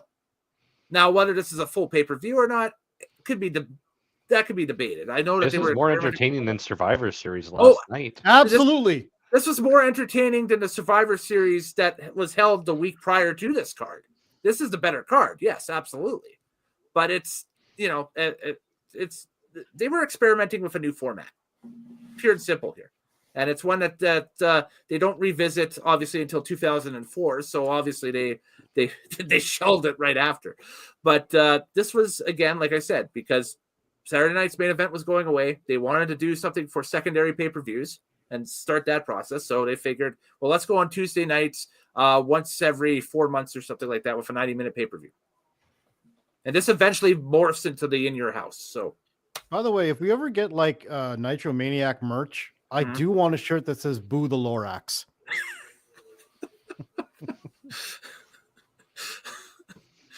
well, okay. Okay, just go around. Let's go around the thing, the horn here. What would your Nitro merch be if you had one The T-shirt? Nitro merch. Well, I mean, I'm not wearing it tonight, but I have the Drag Files shirt on today. But we have the WrestleMania or the Wrestling Unlimited logo shirt available. Yours would be like "Ooh Undertaker." Yeah, the Undertaker would be the big thing. Yes, if I had a T-shirt budget, we'd create something for Undertaker. Yeah, yours would be like "Ooh Undertaker." Mine's Yeah. "Boo the Lorax." Fraser, say his name and he appears. Yeah. No, the T-shirt I want is just a still animated frame of Mr. TL looking into the camera after Kellen says something that gets his goat. The eye bulge. That right there. Yeah. Which, okay, but we have you on tonight, by the way. Thoughts on that? Because that was the last retro show. Craig fired a shot at you, Mr. TL. So now is your time. He did. He said the eye bulge. So he said somewhere right now, Mr. TL is having a panic attack about psychology in wrestling and the fact that I brought that up, and then you just yeah. Was I wrong? You were, because I wasn't anywhere watching. I never did watch the pay-per-view. Oh, okay. So, but then watch it. Watch it, and if you do, then I was right. Then shows are more fun when you actually watch the product that we review. And then hit the eye bulge just for Craig so he can have the T-shirt. Yes, absolutely. Why not? Perfect. Oh. And then Morehouse, what would your T-shirt be for the Nitro merch? Well, considering this is what my 8th or 9th episode, I don't yes, know. but you have lore that leads prior to this as well. I want to build new lore. I got to figure out. I haven't really put much thought in it. So. I'm thinking that who has a legitimate shot at Rumbles or something like that. If we could rework that into something more wordy, because that's I don't know. Right now, my favorite reference still is last night's idea of having Jimmy Hart become a new manager for various women in the WWE. We're Stephanie Baker. We're Stephanie Baker. Come on, baby. Come on, Stephanie. We're going to win a title. Yes, Stephanie. Come on, baby. What is when you do it? It sounds like the pervert from Family Guy. Come over here, Stephanie. We're gonna win a championship. I said, put him in a headlock, Rhea Ripley.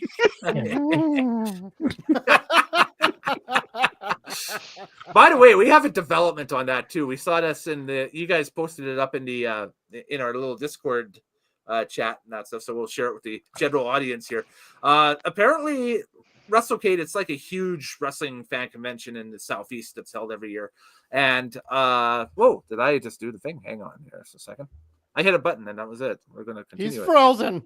I was frozen today, and now I'm back. I was frozen today. Hey, I think that's the movie he was shooting during this break. But I bet you want to pound my face. Jimmy Hart's megaphone stolen at WrestleCade. Thanks to our friends at the Pro Wrestling Network for this. Oh, so apparently somebody swiped Jimmy Hart's megaphone. Sad. There's Damn only Becky one. Lynch. Maybe Becky it would was have been Becky funny. Lynch. Yeah. So I'm gonna blame Repo Man. Repo Man. You know what, Jimmy? You were late on a payment, and now it's mine. I wish that's how he did things, but he didn't operate that way. He was just Thievery Man. Yeah, he's The just a thief burglar. doesn't have the same ring. And he's also wearing like a burglar's stealing 1930s cheeseburgers. mask. He's stealing cheeseburgers from Grimace Land or whatever. He comes in looking like the Pink Panther.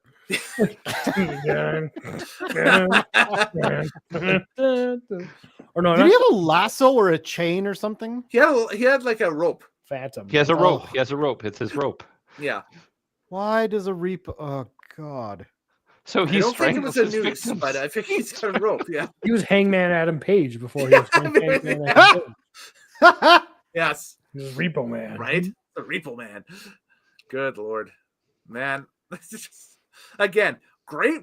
Like, you look at the roster of just wrestlers they had in WWF in '91, and it's like it's an all-time roster, but just gimmick after gimmick after gimmick. It's like, what is going on? Well, everybody had to be some kind of like comic book villain. Yeah, back then it was a comic book villain. We haven't gotten yet to the mid '90s where everybody's the butcher, the baker, the candlestick maker. Sorry, that's AEW.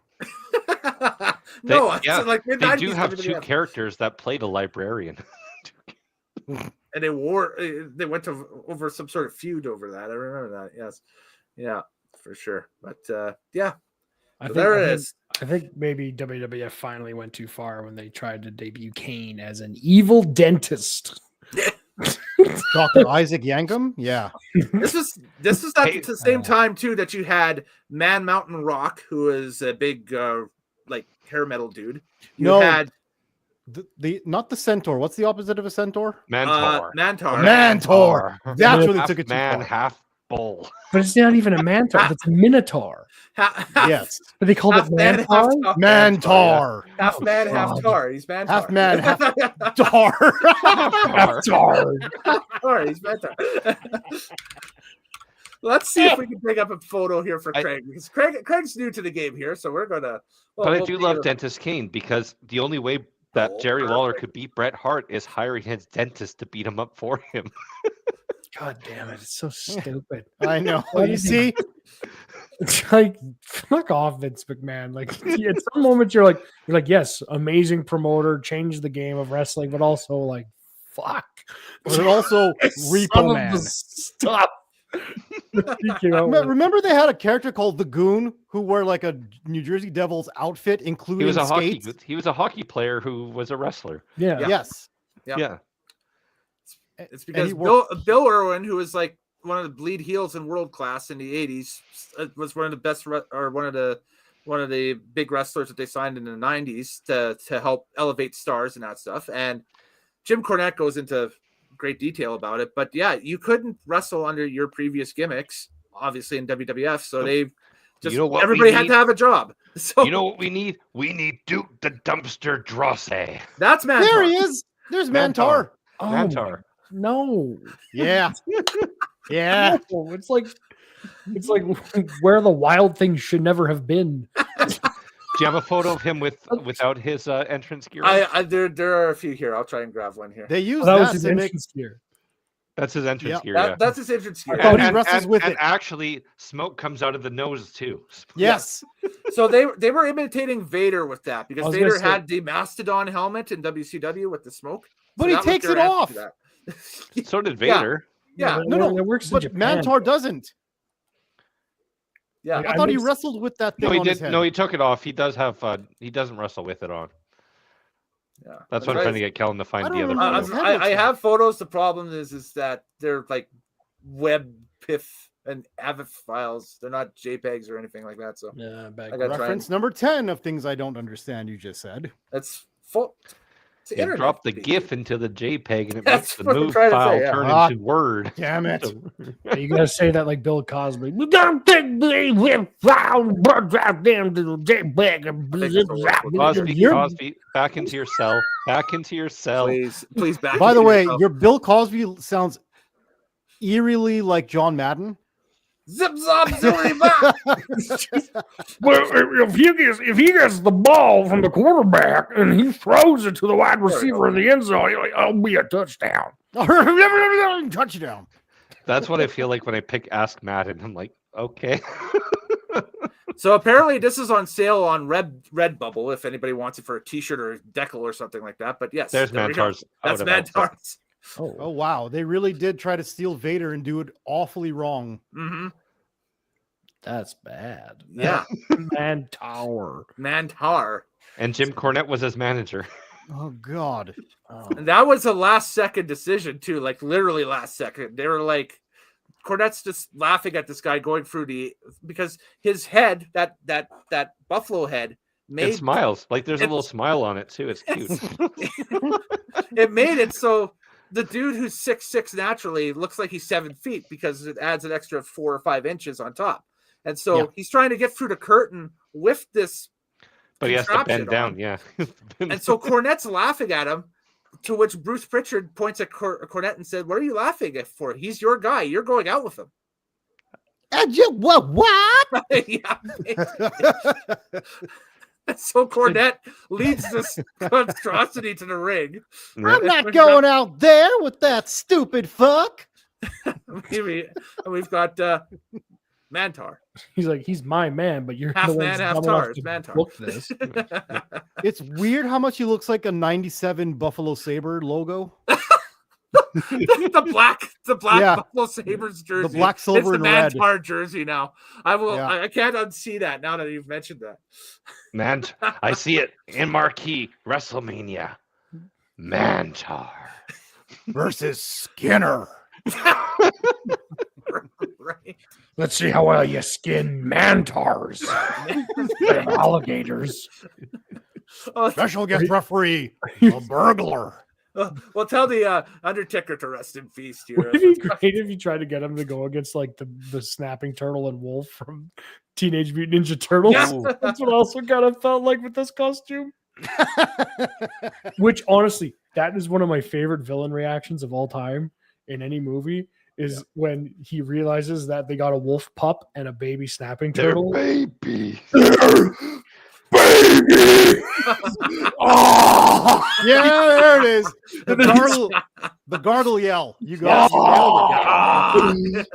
You nailed it. They're like, dude, we're like our secret lairs in like a dump. Like, No, By the way- their secret lair was right next to the hot concert going on next door. yeah, exactly. Yes. If Yes, it any- was right next to Vanilla Ice doing an underground show somewhere, which she would Yeah. never have been asked to do. It's right next to the Foot Yeah. Clan headquarters. if There's anybody's no- wondering, this is on eBay for $40. You can add it to your 8x10 collection if you wanted. A You know, signed Mantar. Morehouse, you could do this for Halloween with a little bit of hair dye and some beard makeup and No, stuff. Morehouse is. I've for years because it's the red, the red beard and that stuff. I've always wanted to see him do Bam Bam Bigelow. All you'd have That's a much cooler one, especially if you got like the temporary stick-on tattoo of tattoos. names on his Yeah. head. People will get Bam Bam faster than they'll get Mantar. Mantar. Nobody will get Mantar. Yeah. Also, I the have- shit brown stuff gear does not work on him. I don't think it's No. ever worked on anybody except for Mankind. Yeah. Mick Actually, made it work. If a person does recognize me as Mantar, I don't want to meet that person. Yeah. Hey, that's Mantar. You're like, holy crap. There's some person on the street, that's Mantar. You'd be like, oh, okay, no. Can I take a picture with you? Fuck no. Mind you, that did happen to me once with a different costume. Okay. Oh, yeah. well, What costume? elaborate. I don't know if any of you have seen the Mighty Boosh skit of Old Greg. Yes. Old Greg. Oh, Greg. So Old Greg is this Have British. you ever humor drunk thing. Bailey's from a shoe? Have I drank Banish from a show? It's a very obscure British comedy skit type. It's full. It's hilarious. I love it. It's British comedy. He's this like green painted scaly manfish. It's Noel Fielding, the comedian, plays Old Greg. Yeah. Anyway, my friend Riley dressed up as Old Greg for Halloween, and of course, nobody got it because it's a vague, Of obscure course, reference yeah. that not a lot of people over here have seen. However, one year I went, there's Old Greg. Oh, Greg. Oh, Greg. Why does he Okay. look like a WWF character of 1991? He He could looks like a Batman and Robin villain. He's got the which is- seaweed hair. He's a skater manfish. He's also got a mangina. I Is think I've that heard where that comes phrase. from? That's I've where heard that comes phrase. From. That's Wow. where I'm that gonna comes hurt from. you. I like it. I like it. Anyway, so I dressed up as Bailey went as a princess, and I went as a fairy godmother one year, and I wore Oh, Oh, for God's sakes. green spandex. I had this like long blonde wig and fairy wings and a tutu. You Oh, already had those things. I did have them on hand. Actually, it was Bailey's costume trunk that she had them in, so I was like, I would put on this tutu. But I had a fairy one. Anyway, so Old Greg wears a tutu and stuff. But I'm just going out as the fairy godmother. Here's what the costume probably looks like there. But here's the thing: I was not going as Old Greg. I had a blonde wig. I didn't have face paint on. Nothing. Yeah. right? So I was like, I'm just going out as a fairy godmother, and I'm with Riley we were at the Dark event at Fort Edmonton, and Right. we go by this group of people, and like 8 people turn to me and go, "Oh, Greg!" and just started going. And my friend Riley was like, "How do you get it and know?" You stole it. I didn't even try to, and Stole I the gimmick. Did you Give it then to tell everybody. them, no, I'm just old Craig? Yeah, Yeah, there we go. that would have been better. But Love it. I'm like, my name's Old Craig. Craig. But then I have to Craig. explain to everybody that my name is Craig because they didn't know me. Craig. At the end of the day, I'm explaining the joke still. I'm old Craig. Oh, Craig. Old Craig. I'll send that to you, Ty. You can watch it and be like, what the hell did I just watch? You've I'll- sent me I'll many of find a things in link. this lifetime where I have had that reaction. I'll find the link for this after the show and I'll put it in the Discord and y'all can check it out There if you you go. haven't seen it. Also, Yes. based on that one picture you showed, he kind of also looks like a zombie Rick James. I think that was kind of the goal because his whole Yeah. thing is that he sings a song called Love Games. Oh, interesting. Mm. Is it very He- funky? That's one of the things that he's known for is bringing the funk. I got the funk. I got the fun. All right. So he could be a spoof on Rick James. Mm-hmm. There you go. Interesting. And it's Speaking of reactions, it's good. Yeah. you know what I wanted to see the reaction of? We never did for Mr. Craig Fraser. Mm. That bar in Scotland when they qualified for the World Cup coming Okay. up. Mhm. Just the reaction in that bar, that was glorious. Oh, yeah. Because they just turn on a dime of like hopelessness and anger and fear Yeah. into like a jubilation you've never seen in your life. Well, it's pretty standard in Scotland to have this. Just everything's fucking shite, Yeah, exactly. and then Fucking ref is what they were. fucking referee, you daft cunt, you cross Yeah. straight. Fucking cheat. Take that red card, shove it up your ass. They were yelling the most insane obscenities just at the screen, and then all of a sudden turn into a goal that has qualified them for the World Cup now. Yeah. One of my favorite insults I ever heard a Scottish person say when I was over there was one guy looked at his friend and was just like, "I'm already drunk, you wankstein." You A Wankstein? A Wank Wankstein. Stain. Oh, wow. Wank stain. Wank stain. Wow. Wow. Wow. Basically a cum stain. Yeah. Yeah. Thanks, Norm. I got that. Norm from Cheers. It was a wank stain because it was gum. yeah. It's a jizz stain. I call him a cum rag, if you will. It's you're gonna have to. That's too hard. That's too hard. What the fuck? Yeah. If you come on the coach, you leave the Yeah. We're gonna have to throw the couch out now because he went. fucking coach. Yeah, Hey, found the Stu, cow. Stu, what Are did we you going to think wrap of- this up in the next 3 minutes, though? 2 minutes. I but- guess we got a couple of minutes here. We can wrap it up. now But if you I want. just want to know what Stu thought of Mantar. Yeah, Man, it's- man, tiger. You know, if you had a tiger tire, that'd be a lot better. Guitar. Tiger tire would be a lot more. I'd watch that instead of this guy. Look at that. He kind of looks like a ram because he got a bit of a ram horns on his head, like the ram on it. That guy looks kind of looks silly. It's the look in the. It's the eyes. They put the anime eyes on the freaking. He has eyes. Yeah, he does have eyes with painted eyes. They're painted. Can you put a yeah. side by side of the Buffalo Sabres logo? Because they're looking in the same direction. They're looking in the same direction. It's really funny. Well, the Mantar Buffalo is kind of like, and then, but the Buffalo Sabres old logo is kind of like, The it's kind of one looking that at you like, It's the one that they lovingly called the goat head logo, right? That's the one we're Yeah. talking about. Yeah, Danny Briere style Buffalo Sabres. There you yeah, go. the '90s logo, right? Matthew Oh, Barnaby, I Michael would say Pekka, JP Dumont, So Ryan Miller. yeah, Dominic Ryan Miller, there we Hasek. go. Jason Woolley, Miroslav Shatan, Brian Ooh. Campbell, anybody? Dominic Brian Campbell Ashley. He had like 2 good years as a Brian Campbell. Brian Campbell. Nico Okay, Norinen. so I'm gonna do this. I'm gonna do this eye test style. So Okay. pretend you're at a optometrist, and he's got the gimmick on you, and it's like, okay, what looks better? Okay, this is image number 1. Image number 2. Forgive the arrows, but anyway. I never hated Image that number one. logo. I never hated that. It's so similar. I hate it. Image 1 and image 2. And the stupid Buffalo Sabres giving the people's eyebrow. But yeah, so it's the Mantar logo. Half man, half Oh, tar. man. So there we go.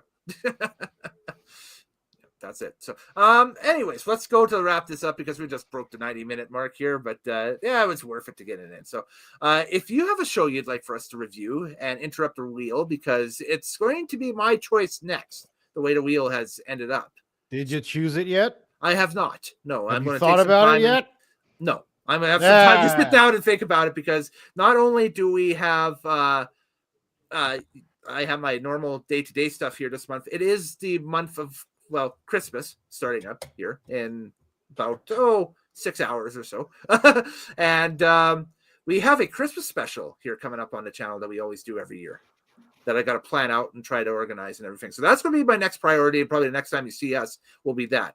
And on top of that, we have the retirement of one John Cena to talk about as well on that Saturday night's main event in December. So I'll grab one or two or all three of you for that as well, even though the third seems to have left the room for whatever reason at this point. But anyway, He's actually just appreciating John Cena really hardly right now. maybe Craig's Mantar. We don't know.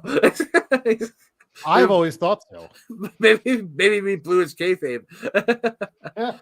But if you have a show you'd like for us to check out, email us, NatureManiacTV@gmail.com. The only qualifying thing that we'd like to add to that is please send a link to whatever streaming service it's on. And yeah, we'll give it a boo and take a look at it and see. Maybe it'll be a boo or a yay, but that's that. So he half returned in time for plugs.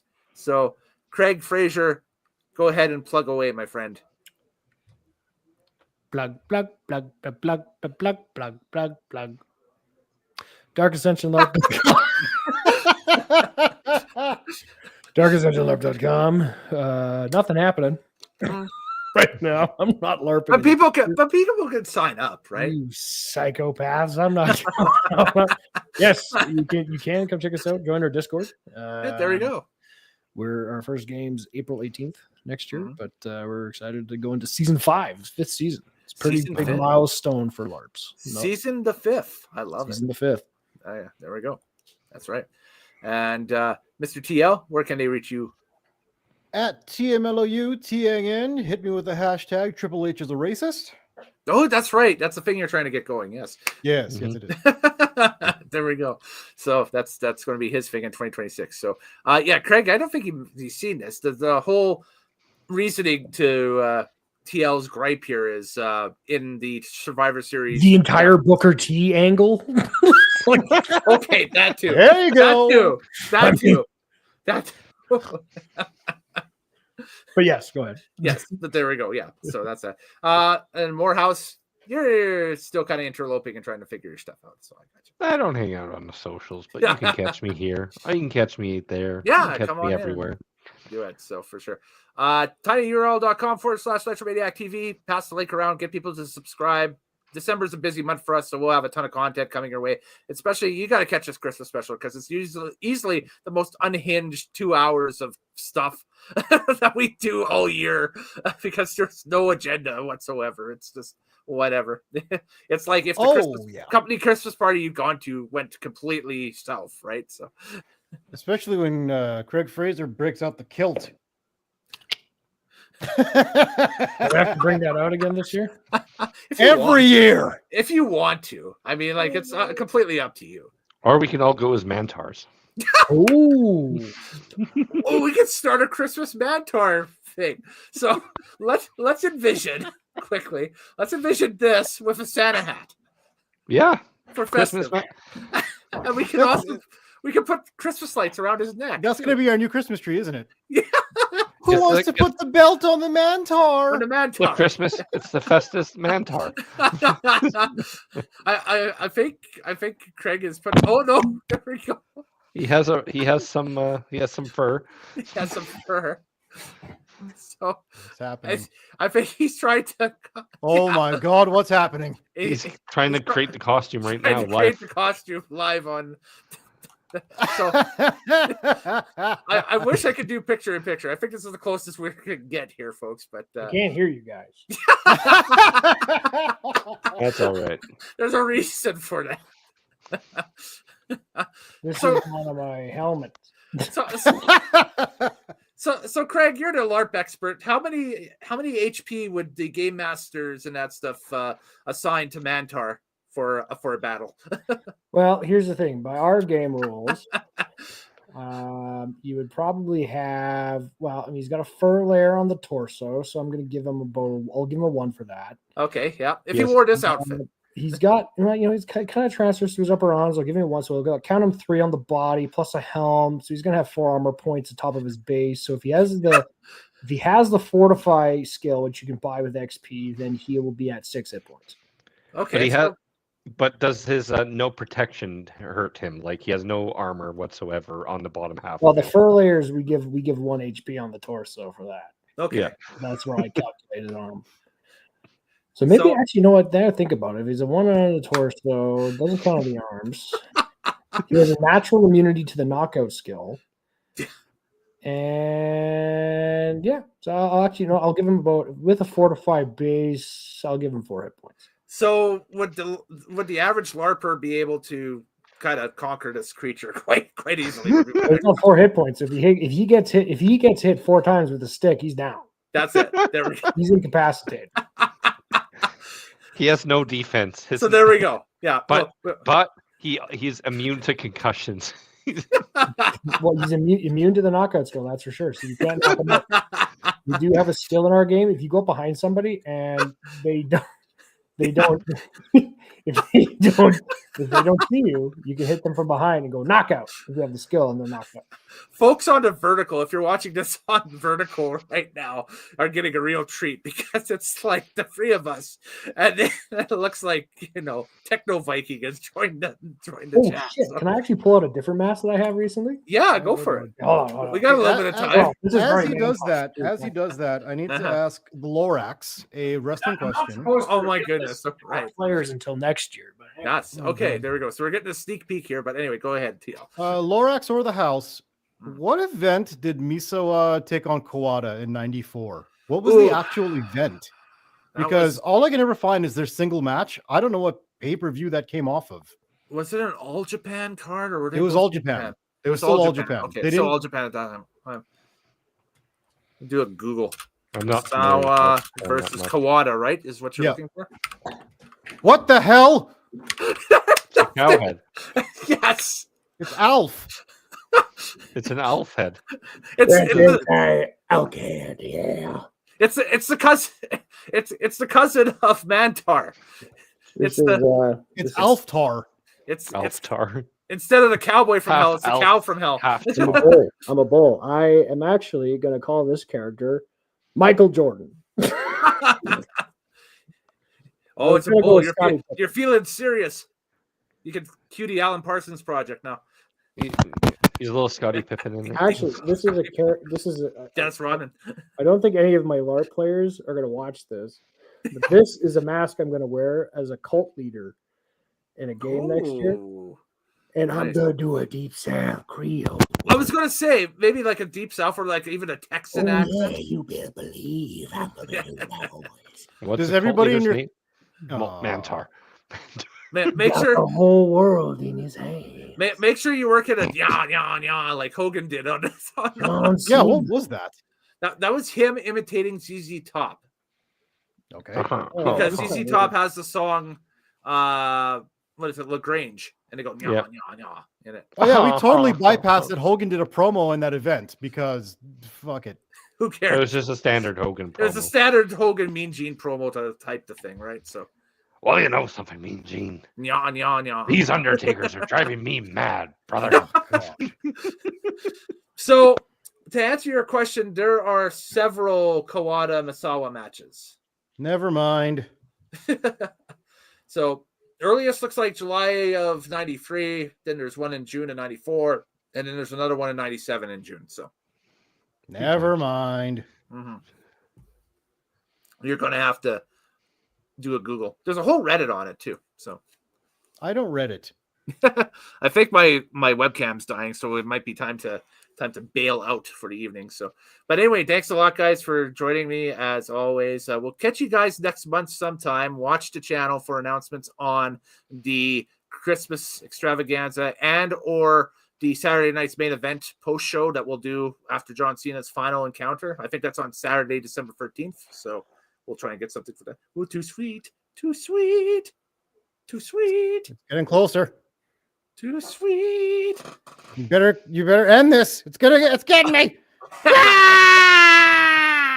All right, later, guys. We'll throw this up there, and the old Mantar can take us out for the evening. But we'll see you guys next time here on Nitromaniac TV's Wrestling Unlimited. Have yourselves a great night. We'll catch you next time. You got the little man, you got the big man, and you got the bigger man.